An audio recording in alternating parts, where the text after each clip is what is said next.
So I was in boarding house. Luckily, all the principals knew me, knew my story. Mrs. Omishade, whose husband, I guess, was a politician, Chief Michael Omishade. Mrs. Onitiri, Mrs. Adebekun, the various principals at different times. They loved me. But you see, I was a disturbed child.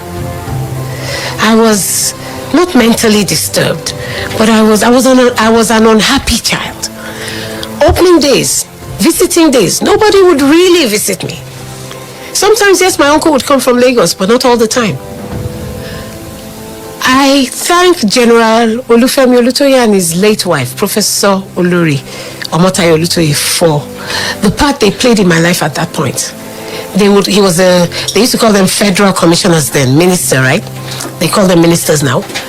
On days when they came to visit me in Yejide on visiting day, I would be like walking on the moon. Oh boy, with the soldiers driving the car and me, I had this visitor. I'd be so happy I'll be walking on air because people hardly visited me.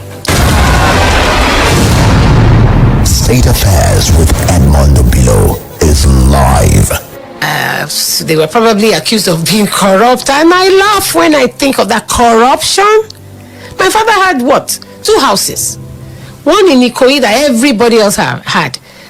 What's the road now? I've forgotten. General Gowon lives there now. Chief Akitola had one there too, so it must have been what they gave out to all of them and took out from their salaries.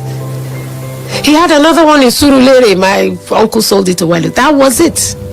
My mother had her house even before she married my father. She had the Oshodi land before she married my father. And I've also read... Corruption? Really? Can you compare it to what we have now? They said your dad was very political. So they said. That he had connections in the political circle. Even in the book he runs, it was mentioned. But was that wrong? Should he have been the enemies of the people in power? Basi gave me food. He didn't give me soup. My cousins and my younger brother were playing outside the house. Very close window, playing football. I had done some housework, and then that was why I didn't eat at the same time my cousins and my brother ate. So I sat down and wondered why I had no soup. And then he took like a cane, a whip, and asked me to start eating. I began to eat and I began to throw up. How old were you? 7 maybe. I began to eat and I began to throw up. As I was throwing up, Basi was asking me to pack it up again and eat it. I sat on the floor. Where was your uncle? He had gone to work. He was working with Drum Publications at the time, the magazine. His wife too was working somewhere, I can't remember. They had both gone to work. I still feel that my mother's spirit... Oh, I'm supposed to be a born-again Christian, right? I'm not supposed to believe in spirits after the death. But I still believe by some reason my mother's spirit was there. Why was I throwing it up? Why wasn't I swallowing the poison? Why didn't I die? So as I was eating and throwing up, he was beating me. I was getting weak. At some point, he took off his trousers. Wanted to have me. I was 7. Do you feel that coup was called for? No, it wasn't. It was not called for. They just shed innocent blood. They just one of the Sadana's wives was killed. Why? Was she their target? I think she did what your mom did. Yeah, she stood in front of her husband too, and she was one of many wives. Yeah. Why shed innocent blood? State Affairs with Edmondo Below is live. My younger brother is 63. We're getting old. So even if there's no space at the top or somewhere in between, give us a buffer so that we know that our father was respected and constantly remembered. But some would say that the army never failed the family. The army took care of the children till graduation. Yeah. Is that enough? Did they take care of the trauma? The trauma? Did they take care of the trauma? What did the trauma do to you? Oh, lots of things. First of all, I went into a wrong marriage. And I kept telling myself, if I had parents, would I have even met this guy? No, our paths would never have crossed. How did the trauma lead you into a failed marriage? State Affairs with Edmondo Bilo is live. Now there's this book entitled The Nigerian Revolution and the Biafran War. I'm more interested in the Nigerian Revolution before the Biafran War. It is a book written by Alexandra Madiebo. That's Major General Alexandra Madiebo. Now, if you read the Nigerian Revolution, what led to the coup of January 1966, the Alexandra Madiebo narrative, one of the most extensive narrative, because that is the story that Solape Ademulegun is telling. Her father was killed in that coup, and the father was one of the top military men at the time. So if you read the Nigerian Revolution and the Biafran War, the aftermath by Alexandra Madiebo, you got a lot of lessons to learn. This book is the book of the day. The Nigerian Revolution and the Biafran War by Alexandra Madiebo. It is the book of the day. Get it on udarabooks.com, udarabooks.com, or through my WhatsApp numbers 08039 18449, 08039 18449. When I say get, I mean purchase. Okay? Purchase it through my WhatsApp number. I don't like the word purchase or buy. That's why I use the word get. But I think people are misinterpreting the get. Okay? You can order it from udarabooks.com. Order it from udarabooks.com or through my WhatsApp number. So I'll be using order now. So you can order it through my WhatsApp number. Great book. The Brigadia's Daughter. Part 2 of the interview with the Brigadia's daughter, Solape Ademulegun, on State Affairs.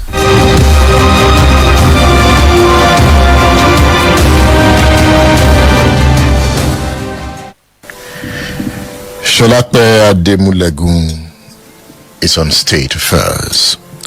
She's the author of The Brigadia's Daughter, a concise story on what happened to her dad on the 15th of January, 1966. It is about the coup we've been talking about. But here is an eyewitness account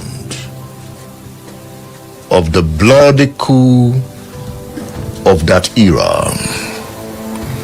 So at some point, your uncle had to take charge, Uncle Bashir.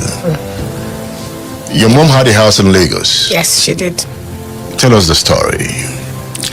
So, remember I said that we were with the Akinshetes? At that point, my maternal grandmother began to clamor. Oh, she wants her grandchildren, they would look after us and all that. So, because, you know, at that point, they probably saw the Akinshetes as my paternal side, since they're from Ondo also. So it was agreed, the army came back, moved us again, gave my uncle Bashiru the keys to my mother's little bungalow in Oshodi, off Agege Motor Road in Lagos, and handed us over to him, my younger brother Goki and I. They had just established Army Children's School and Barracks Yaba. Here it's now called Command Children's School. So we were registered there. The school bus, the army bus, would come all the way from Yaba to Oshodi. That would be his last stop, and pick us up to school and bring us back. So we moved in with Uncle Bashir and his family. At that time, he had just 2 children. He ended up with how many? Shino, Yomi, the 2 girls. He ended up with 5. But at that time, he had 2, and there was 2 of us, my brother and I, moved on with him. But it was a couple of years of nightmare. It's nightmare. You were almost poisoned. Yes, I was. They had a houseboy called Bassi, and one day, For some reason, Basi gave me food without soup. I think it was eba or fufu, I can't remember. But you know, since that time, eba and fufu, my enemies, I don't go near eba and fufu. It just reminds me, it takes me back to that. You know? Yes, you won't see me near it. So, Basi gave me food. He didn't give me soup. My cousins and my younger brother were playing outside the house. Very close window, playing football. I had done some housework, and then that was why I didn't eat at the same time my cousins and my brother ate. So I sat down and wondered why I had no soup.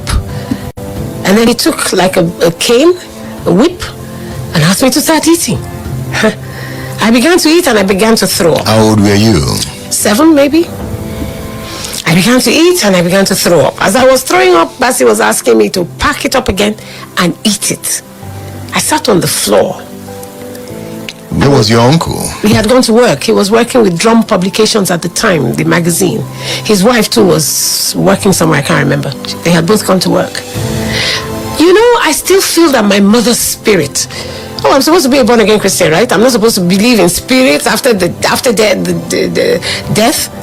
But I still believe by some reason my mother's spirit was there. Why was I throwing it up? Why wasn't I swallowing the poison? Why didn't I die? So as I was eating and throwing up, he was beating me. I was getting weak. At some point, he took off his trousers. Wanted to have me. I was 7. And then I screamed with my last energy. Luckily, my cousins and my brother were peeping through the window, wanting to come in to use the restroom. That was what saved me. You were in the restroom? No. They wanted to come into the house to use the restroom. So, like I said, I was sitting on the floor by a passage near the same window where, that looked outside where they were playing. So they came in and Basi pulled up his trousers. There was an old man in the next house. He's dead now. Alaji Alfa. My younger brother saw me, ran to the next house to report to the old man. My younger brother was, if I was 7, then he was 5. Alfa came and they took me. There were no phones, no phone calls. They waited. The Alfa knew my mother's second brother. My mother had 2 brothers. There were 3 of them. My mom the first, Uncle Latif the second, Uncle Bashir, who we lived with, the third. So he reached out to Uncle Latif. The next day, Uncle Latif came. No, that same day, took me away. We had other uncles, cousins of my mom. Mr. Obisheson, he worked with Liver Brothers. He was a top manager with Liver Brothers, and a few other Alaji this and Alaji that, my mom's cousins. Like I said, my mom was Muslim. And they called Basi. Called my uncle, called his wife. Basi, why did you give her food without soup? Why did you? Basi said, my uncle's wife had given him some substance to put in my food, to eat. Substance, poison. And that he just felt, well, if I was going to die anyway, what was the harm in having what he wanted to have with me? Of course, my uncle's wife denied it. My uncle denied it. Well, at that point, it was decided by the family that we be moved away from Uncle Bashiru in my mother's house to Uncle Latif, my mom's second brother. Uncle Latif had lived in London. I don't know if deportation was the in thing at the time, but he came back. And he didn't have like a high-collared job or anything, but he had love. He lived in Abule Oja in the Yaba area of Lagos in one room, but we found love with him. So my younger brother and I were moved to him. He wasn't married then, but he had a woman he was seeing. He said he just went to her and said, Betty, will you marry me for the sake of my sister's children, so that you can help me look after them? She married him. She was from Delta State, half caste actually, half Oyinbo, half Delta. She married him and we moved in with them. They had just one bed, one room. They slept on the floor while my brother and I took their bed. So that was round where? Round 3, 4, where we lived, 5? The count still goes on. traumatic moments. Yes.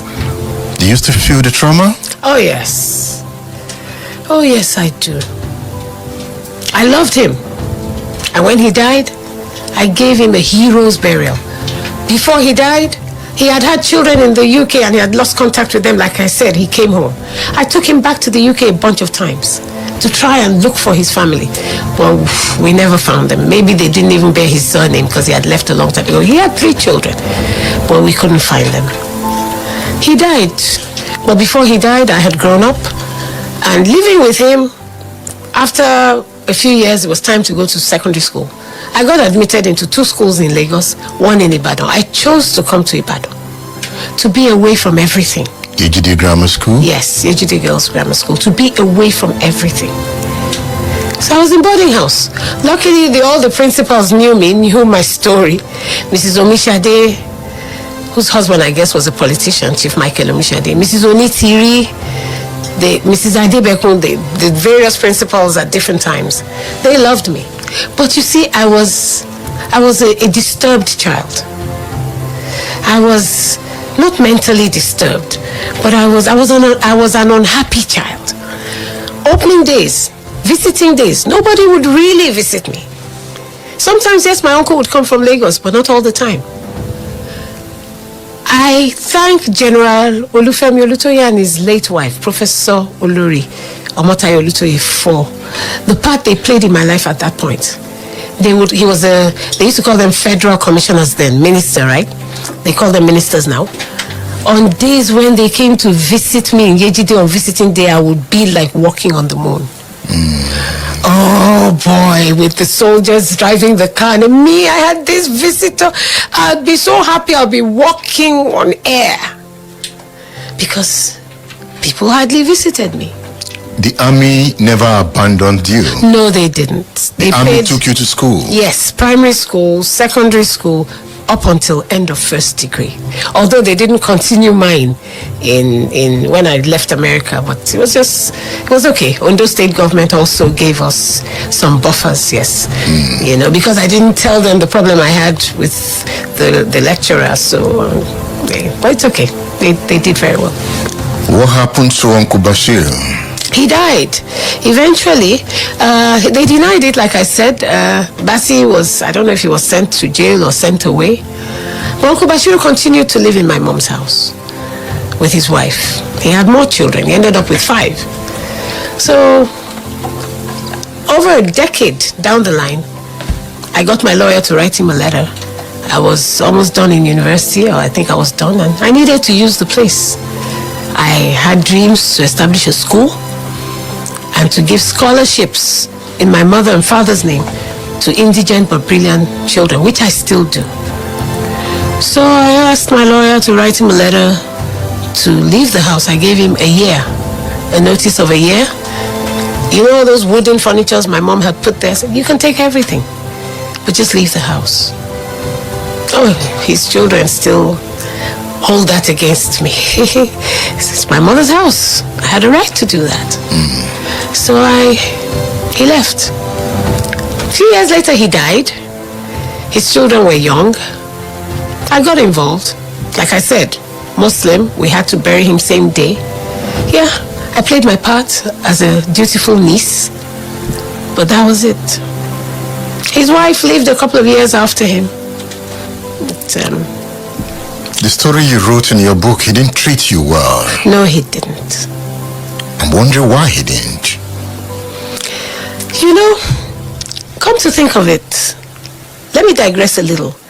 In Colonel Banjo's, one of his letters, Colonel Victor Banjo, one of his letters, he mentioned us. I don't remember the page, 174, 172, I don't remember. In one of his letters to his wife when he was in incarceration, he said, I wonder what is happening to the children of my friend, Brigadia's son. That's how he referred to my dad. I hope that when I get out, if I get out, I will be able to look for them and take care of them so that, you know, life can be a little easy on them. You know how human beings can be. He said that. So, Uncle Bashiru, there's a picture in my book that was taken in London. Uncle Bashiru and his wife, my mom, made sure he got to London, maybe when my dad was serving, I don't know. And Uncle Bashiru held me in the picture. It's in the book. Oh, I was the favorite niece. What happened after my mother died? What happened to him? I don't know. I became the house girl. I did all the work in the house. That was the pain of being an orphan. Yes. Even from blood. You kept remembering your mom and dad? Oh, yes. Oh, yes. Were you helpless? You could say that. He used to beat us a lot. We used to have moments of solace during the holidays. Mrs. Olutoye, her children too attended Army Children's School, the Basis Army Children's School, Babatolas, Oluleyes, they're all still my friends.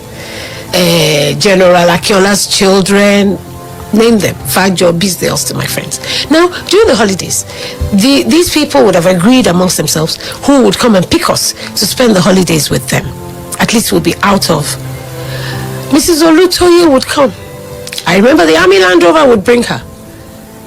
My uncle would disappear, especially when he sees the Army Land Rover outside the compound. He would go for hours.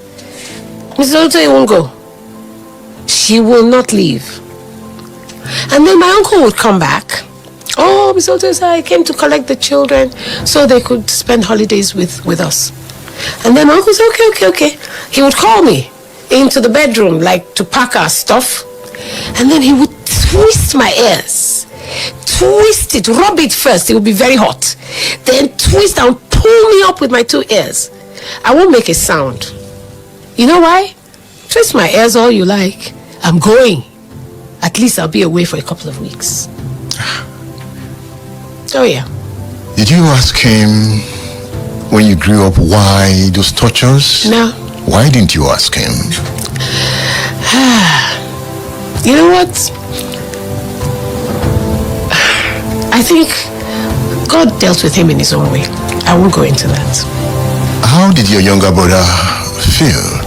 Was he also dealt with? I think it was a little easier on him because he was a boy and my uncle's children were boys. It was a little easier. And he was very young. He didn't have any memories. He didn't remember much, you understand? So he probably wasn't a threat to them. I remembered a lot. So I was a threat. You know, I have a feeling that if things had gone on the way they were, he probably would have inherited the house, probably sold it. That's where my school is today. In honor of my mother. Yes. State Affairs with Edmondo Bilo is live. That is the Brigadier's daughter, Solape Ademulegun, telling her story. Her father and mother were killed on January 15th, 1966 coup. Remember that? That is Brigadier Samuel Ademulegun and his wife. And they became orphans. She became an orphan from the age of 6, and she's telling her story. She has written a book, The Brigadier's Daughter. If you read this book, you will understand the pain that they went through.